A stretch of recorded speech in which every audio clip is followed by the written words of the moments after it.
Dad, I'm having trouble understanding politics. Let me guess.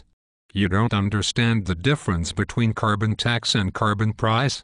It's the same, isn't it? That's kind of what I wanted to ask about. We've been discussing it at school.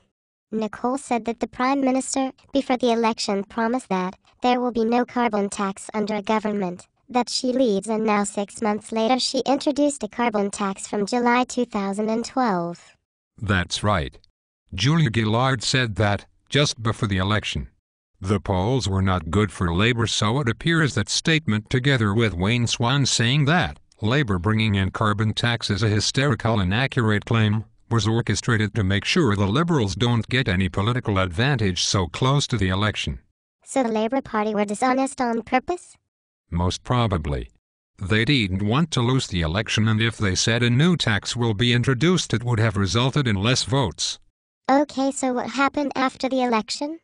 Gillard and Labour survived by the skin of their teeth. They made a deal with the Greens and Independents and scraped through with a very narrow election win, even though the Liberal coalition had more votes. 6 months later they are going against the specific promise they made just days before the election. So, now it seems there will be a carbon tax under a government that Gillard leads. That is debatable. Gillard has to bend over backwards for the Greens and Independents to make sure they don't switch sides, dropping their support for Labour and triggering another election. It's fair to say that Bob Brown, the leader of the Greens, is more the leader of the government than Gillard. Whatever he wants he gets. For example, Gillard is not sure about including petrol as part of the carbon tax, but Bob Brown wants it. Bob Brown will get his wish. He is, by the way, the guy who blamed the Queensland floods on the mining industry.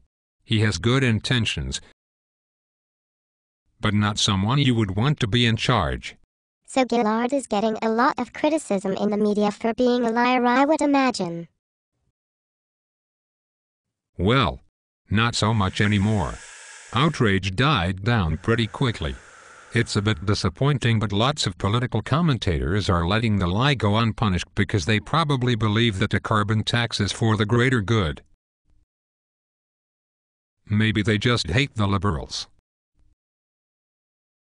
Reducing pollution is of course a good thing, but you have to put things into perspective, and just because you have a good intention doesn't mean it's also a good idea. That's what Grandpa Dan always says. Wait, but a big lie so close to the election when Gillard only got in by such a small margin means they stole the election. They don't deserve to be in power. It's horrible. There would have been people who voted Labour based on the fact they said there will be no carbon tax. Anyway, I've read in a newspaper that John Howard did the exact same thing. Don't get me started on the morons who write that garbage. There's numerous articles making that comparison. John Howard said in 1996 there would be no GST under his government. He had a change of mind, and, at the following election in '98, he clearly stated that he changed his mind and supported the GST. People voted for him, so he had a mandate to change things. Gillard went to the election promising to do something, and then she's doing the exact opposite. It's a bit sad that even Labour supporters can't accept that they've been tricked. Yes, it is sad.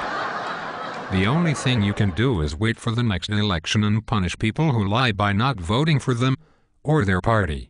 Getting back to my earlier comment on carbon tax.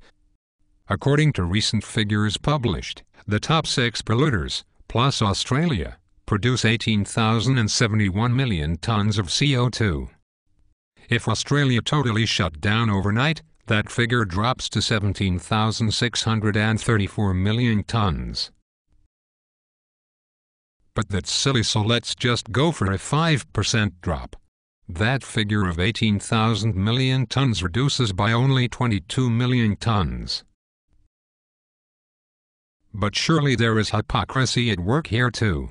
We will still be exporting coal to countries that will burn it happily to make goods from our iron ore that they will export back to us. The whole argument is almost embarrassing in its application. Agriculture, which produces around a quarter of our carbon dioxide output, is exempt from the carbon tax.